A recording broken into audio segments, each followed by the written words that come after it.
In this video, I'm going to attempt to teach the fundamentals of calculus in a very short time. So there's three areas of calculus that you want to be familiar with. The first one is limits. Now, limits help you to evaluate a function. Let's say if we want to evaluate f when x is equal to 2, but for some reason the function is undefined or we just can't do it. Well, a limit will allow you to see what happens as x approaches 2. And so limits are very useful to find out what happens to a function as we approach a certain value. Now, the second area of calculus that you want to know is derivatives. So what are derivatives? Well, basically, derivatives are functions that give you the slope of an original function at some value. So let's say if I have some function f of x. The derivative of f of x is known as f prime of x. Now this function here will tell me the slope of this function at some x value. It will give me the slope of the tangent line. So derivatives are very useful for calculating rates of change. Now the third area is integration. Integration is basically the opposite of derivatives. With integration, you're basically finding the area under the curve. Integration is very useful for calculating how much something accumulates over time. And what you need to know is that derivatives and integration, they're opposites of each other. For instance, we said that the derivative of the function f of x is equal to f prime of x.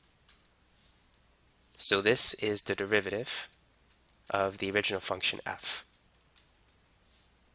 The integral of f prime of x is f of x. So this is the antiderivative, or the integral of f prime. So you can think of integration as finding the antiderivative. Now let's begin our discussion with limits. So let's say that f of x is x squared minus, oh, that is a terrible looking 2. Let me do that again. So let's say it's x squared minus 4 over x minus 2. What is f of 2?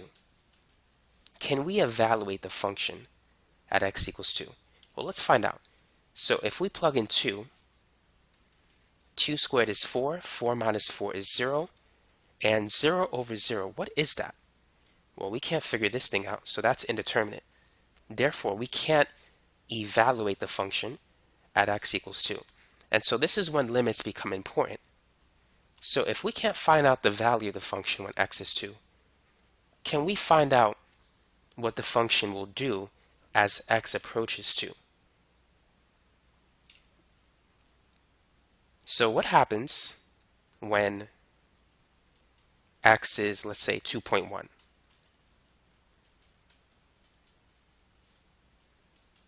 So if we were to plug in 2.1 into the function,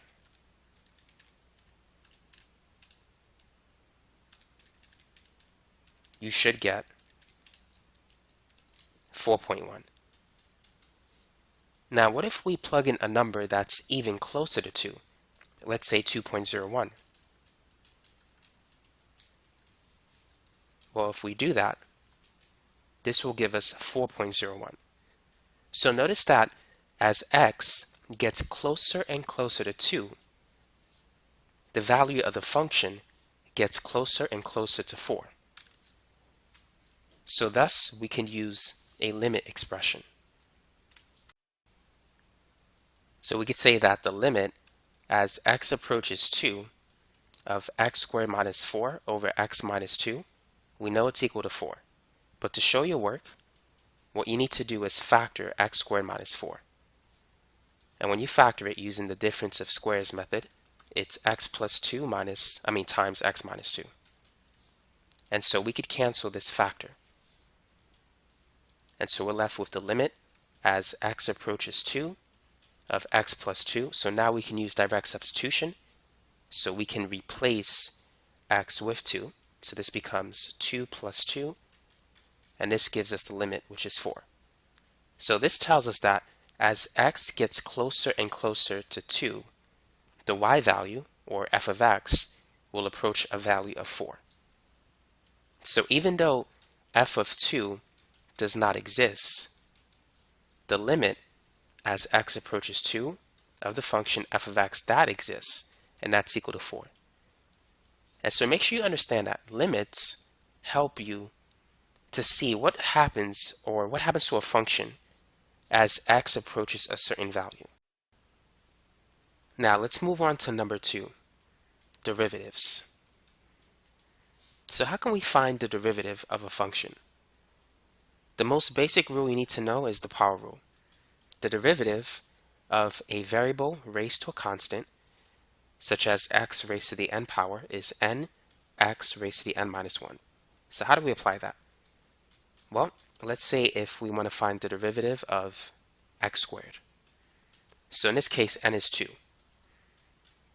So it's going to be 2 times x raised to the 2 minus 1, or just 1, so we get 2x. If we want to find the derivative of, let's say, x cubed, n is 3, so it's going to be 3x to the 3 minus 1, which is 3x squared. Now, if we want to find the derivative of x to the 4th power, it's going to be 4x raised to the 4 minus 1, which is 4x cubed. And so that's a simple process in which you could find the derivative of a function. But now what does it mean? So we said that the derivative is a function that gives us the slope of the tangent line of some original function. So you might be wondering, what is a tangent line?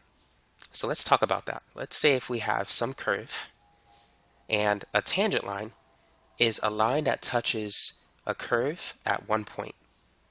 Now you need to be familiar with a secant line. A secant line is a line that touches a curve at 2 points.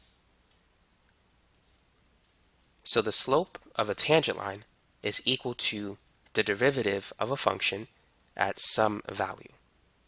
To calculate the slope of a secant line, you've done this before in algebra using this expression. It's rise over run, y2 minus y1 over x2 minus x1. Now let's say that f of x is x cubed. Using the power rule, the first derivative is 3x squared. So let's say if we wanted to calculate the slope of the tangent line when x is equal to 2. So the slope of the tangent line is going to be f prime of 2, which is 3 times 2 squared, so it's 12. So this means that at x equals 2, the slope is 12. So what does that mean?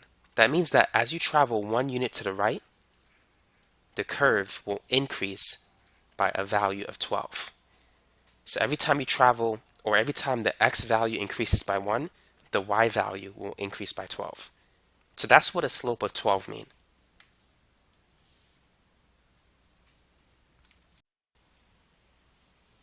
Now let's draw a rough sketch of the original function x cubed. Now the graph doesn't have to be perfect, but just good enough for instructional purposes. And just to keep things simple, let's say at this point x is equal to 2. Now granted, the graph is not drawn to scale, so keep that in mind. Now what we're going to do is we're going to estimate the slope of the tangent line using the slope of the secant line. Now to calculate the slope of the secant line, you need to choose 2 points. A point that's to the left of where you want to evaluate the slope of the tangent line, and one that's to the right. So this point is 2. We need to choose 2 points such that the midpoint of those 2 points is equal to 2. So we could use 1 and 3 for an example. We can use 1.9 and 2.1, or we could use 1.99 and 2.01. In each of those cases, 2 is the midpoint. But we're going to see what happens to the slope of the secant line as the 2 points as they get closer and closer to the slope of the tangent line.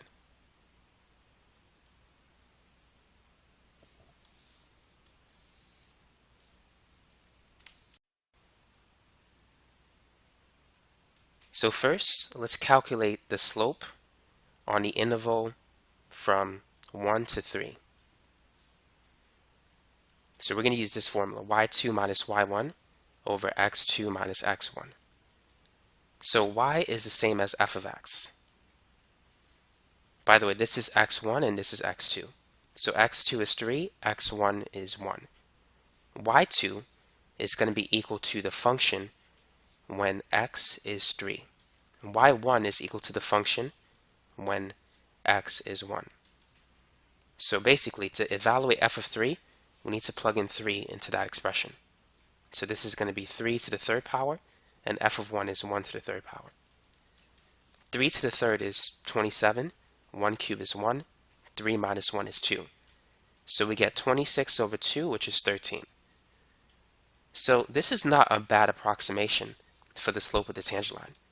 As you can see, 12 and 13, they're not too far apart.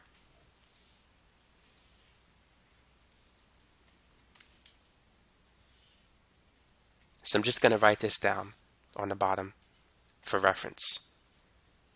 So now let's choose numbers that are closer to 2, like 1.9 and 2.1. So 2 is the midpoint.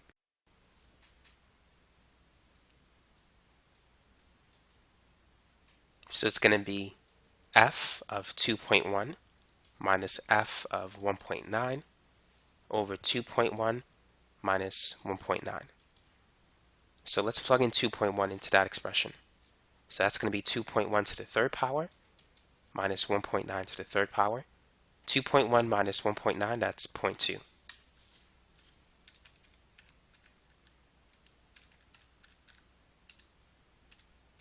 So if you plug this in, you should get 12.01.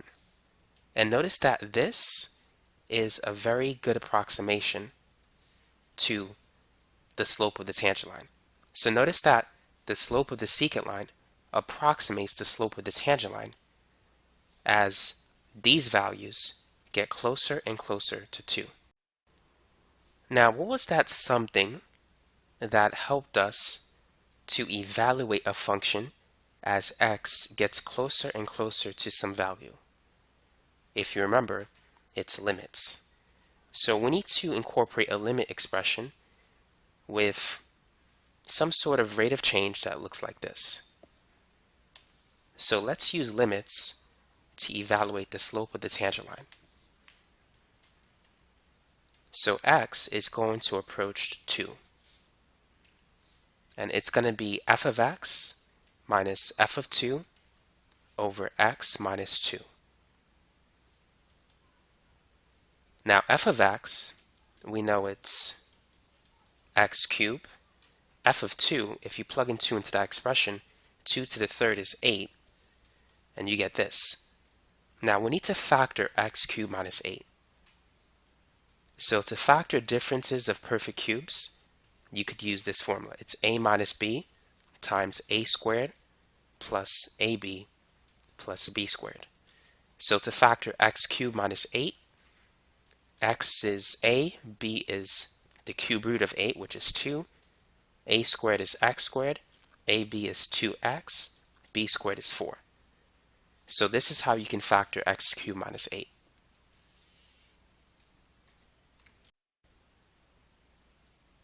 So now we have this.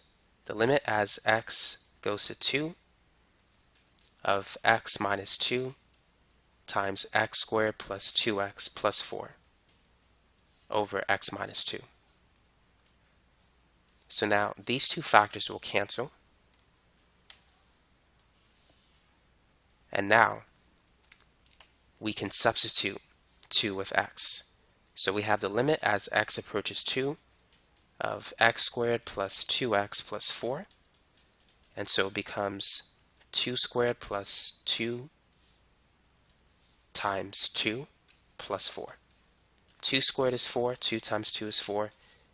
And if you add 4 3 times, it's the same as taking 4 and multiplying it by 3, which gives you 12. And so we could use a limit process to find the slope of the tangent line, as well as just finding the derivative and plugging this in. So as you can see, the derivative is a function that gives us the slope of the tangent line at some x value. And there's multiple ways in which you can calculate the slope of the tangent line. You can estimate it using the slope of the secant line, or you can calculate it using a limit process. So I wanted to connect limits with derivatives in one video. Now the next area is integration, which is equivalent to anti-differentiation. As we said before, it's the process of finding the antiderivative. Now, if you recall, we said that the derivative of x to the fourth is 4x cubed using the power rule. Well, the integral of 4x cubed should give us x to the fourth. And here's the formula for finding the antiderivative, or the integral. So you're going to add 1 to n and then divide by that result. And you're going to add some constant of integration. The derivative of any constant is 0. So when you integrate, you always have to add a constant to your expression. So this is going to be 4x to the 3 plus 1 divided by 3 plus 1. So that's 4x to the fourth over 4. And let's not forget to add plus c. And so as you can see, we get x to the fourth plus some constant. So integration is the opposite process of differentiation. So you can call it anti-differentiation. Now I want to take a minute to compare derivatives and antiderivatives, or integration, side by side. Just so you could see a summary of the key differences between the two. So when dealing with derivatives, you're looking for a function that will tell you the slope of the tangent line, which touches the curve at one point, at some x value. So derivatives are useful for calculating the instantaneous rate of change. Now, when dealing with integration, this will help you to determine how much something accumulates over a period of time, whereas derivatives will tell you how fast something changes per unit of time. So integration is very useful for calculating the area under the curve. So when dealing with derivatives, it will give you the slope of the tangent line, which you can calculate it by dividing y by x. To calculate the area, you need to multiply y by x. So notice the difference. So in its simplest form, when you're differentiating, you're dividing the y values by the x values.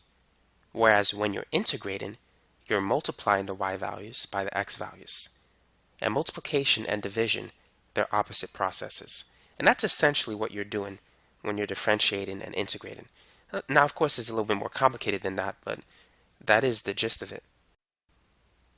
Let's consider this problem. So we have a function, a of t, which is 0.01 t squared plus 0.5 t plus 100. And this function represents the amount of water in gallons that is inside a tank at any time t, and t is in minutes. So what we need to do is calculate the amount of water at the following times. So when t is 0, when it's 9, 10, 11, and 20. So go ahead and do that when you get a chance. So feel free to pause the video. And so here is our original function. It's 0.01 t squared plus 0.5 t plus 100. So let's go ahead and plug in 0. If we plug in 0, it's going to give us this value, which is 100.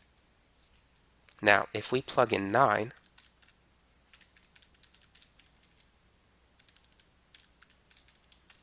it's going to give us 105.31. Now let's plug in 10.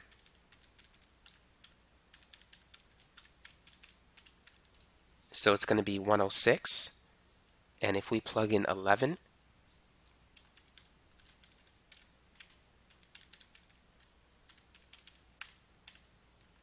we're going to get 106.71. Now let's plug in 20.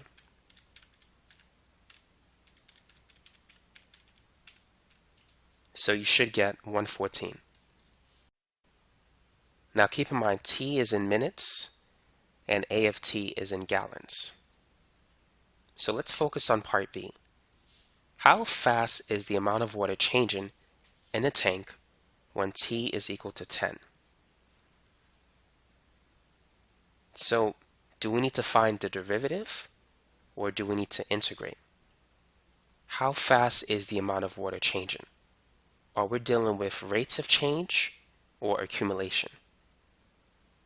So because we're dealing with rates of change, we're dealing with derivatives. So let's begin by finding the first derivative, a prime of t. So what is the derivative of t squared? So using the power rule, it's going to be 2t to the 2 minus 1, which is 2t to the first power, or simply 2t. Now what is the derivative of t, or t to the first power? It's going to be 1t raised to the 1 minus 1, which is 1t to the 0. Anything raised to the 0 power is 1. So this is going to be 0.5 times 1. Now what about the derivative of a constant, like 100? The derivative of any constant is 0. If you were to use the power rule, this would be 100 and then times 0, because you need to bring this to the front, and then it's going to be t to the 0 minus 1. 100 times 0, the whole thing is 0. So therefore, the derivative function is going to be a prime of t, which is 0.01 times 2, that's 0.02t plus 0.5. So this is the derivative. It's going to tell us how fast the amount of water is changing in a tank at any time t. So we want to find out how fast it's changing when t is 10. So that's 0.02 times 10 plus 0.5. 0.02 times 10, that's 0.2. And 0.2 plus 0.5, it's 0.7. So this tells us that the amount of water is changing by 0.7 gallons every minute when t is 10. Now, if we were to graph the original function, this value will represent the slope of the tangent line. But how do we know if our answer is correct? Well, one way to determine that is to calculate the slope of the tangent line by approximating it using the slope of the secant line. Now, it's important to understand that the slope of the tangent line represents the instantaneous rate of change. It's the rate of change exactly when t is 10. That's at 1 point. The slope of the secant line represents the average rate of change, which you can calculate it using 2 points. So to calculate the slope of the secant line, or the average rate of change, our 2 points will be 9 and 11, because 10 is the midpoint of 9 and 11. So remember, to calculate the slope, which is associated with derivatives, you need to divide the y values by the x values. So t would be along the x-axis, a of t would be along the y-axis.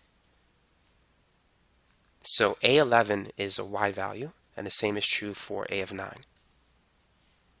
11 and 9, those are x values, or t values.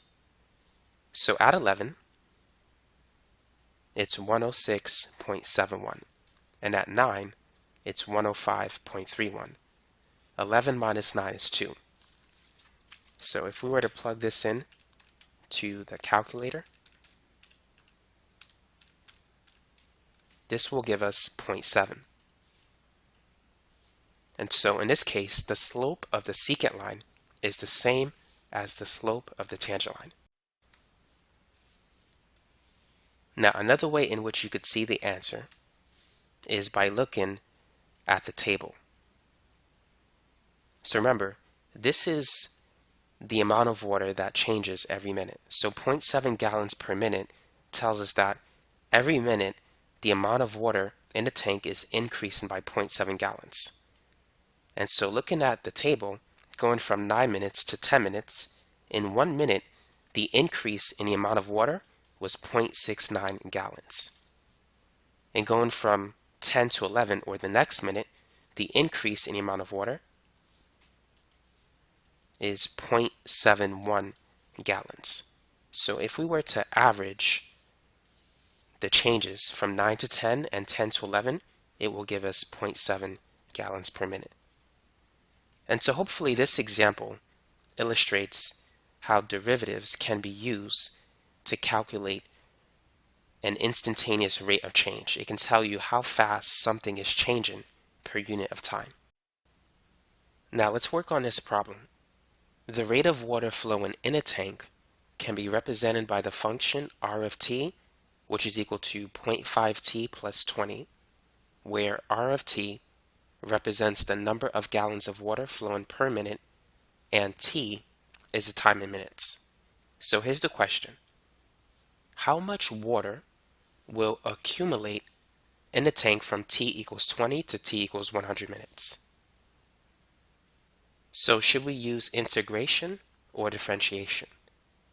Remember, derivatives will help you to find the rate at which something is changing, but integration is the process by which you can determine how much something accumulates over time. And so this is an integration problem. Now we can calculate the net change in the volume of water using a definite integral from a to b of the function r of t dt.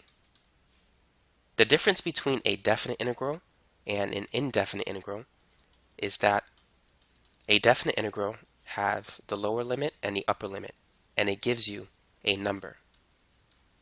Whereas the indefinite integral, which is on the bottom, this gives you a function. It doesn't give you a number. So make sure you understand that key difference between definite integrals and indefinite integrals. So going back to this problem, to calculate how much water will accumulate in a tank in those 80 minutes, we can see that A is 20, that's the lower limit.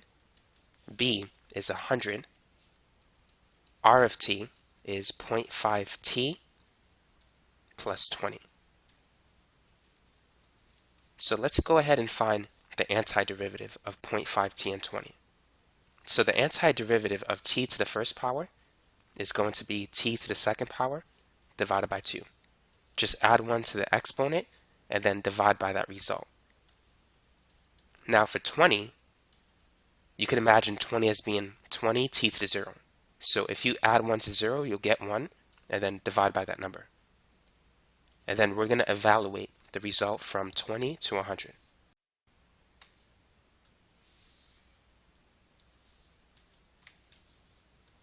So the first thing we're going to do is plug in 100. So it's 0.5 times 100 squared divided by 2 plus 20t, or 20 times 100. And then we're going to plug in 20 into this expression. So it's minus 0.5 times 20 squared divided by 2 plus 20 times 20. So now let's work out the math. 100 squared is 10,000, and 10,000 divided by 2 is 5,000. Half of 5,000 is 2,500. And then 20 times 100 is 2,000. Here we have 20 squared. So 20 times 20 is 400. Divided by 2, that's 200. and then half of 200, that's 100. And here we have 20 times 20, which is 400. So now we have 4,500 minus 500. So the net change should be 4,000. So from t equals 20 to t equals 80, the tank will gain 4,000 gallons of water. Earlier in this video, we said that integration is associated with finding the area under the curve. So what we're going to do is we're going to graph this function. So the y-axis corresponds to r of t, the x-axis is t. Now when t is 0, the y value will be 20. This is the y-intercept. Now the points of interest are 20 and 100. So when t is 20, if you plug it into this expression, 0.5 times 20 is 10, plus 20, that's 30. So we have this point. So r of 20 is 30, and r of 0, let me use a different color, is 20. Now what about r of 100? So 0.5 times 100 is 50 plus 20, that's going to give us 70. So r of 100 is 70. And now we can draw a straight line. So our goal is to calculate the area under the curve from 20 to 100. This area, let me shade it, represents the increase in the volume of water that's already in the tank. It doesn't represent the total amount of water that's in the tank at 100. It simply represents the change in the volume of water in those 80 minutes. So let's calculate the area under the curve. Now using geometry, it's helpful to break this region into a rectangle and a triangle. And so to find the area, we need to multiply the x values by the y values. The area of a rectangle is length times width. So the length is the difference between 100 and 20, which is 80. The unit for this is 80 minutes. And the height of the rectangle is 30. And the unit for that is gallons per minute. So if you multiply minutes by gallons per minute, the unit minutes will cancel, giving you the unit gallons. So 80 times 30. 8 times 3 is 24. And then if we add the 2 zeros, that will give us 2,400. Now let's focus on the triangle. The area of a triangle is 1/2 base times height. In this case, we could say the base is associated with the x-axis, the height is associated with the y-axis. So whenever you're dealing with integration, you're going to be multiplying x by y. When you're dealing with differentiation, you're dividing y by x. Now the base of the triangle is still 80. It's still the difference between 100 and 20. But the height of the triangle is the difference between 70 and 30. So it's 40. Now 80 times 40. 8 times 4 is 32, and if you add the 2 zeros, that's 3,200. But we need to take half of it, because we no longer have a rectangle, we have a triangle, and a triangle is half of a rectangle. So that's why it's a half base times height. So half of 3,200 is 1,600. Thus, if we add 1,600 and 2,400, that's going to give us our answer of 4,000. And so that's how much water was accumulated in the tank in those 80 minutes. It's 4,000 gallons of water. It doesn't represent the total amount of water in the tank, but it represents the change in the volume of the water in the last 80 minutes. So that's basically it for this video. So to review, just remember, limits allow you to evaluate a function when x approaches a certain value.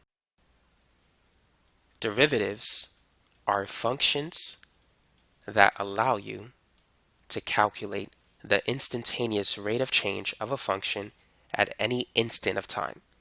And remember, the instantaneous rate of change is equivalent to the slope of the tangent line at any instant of time.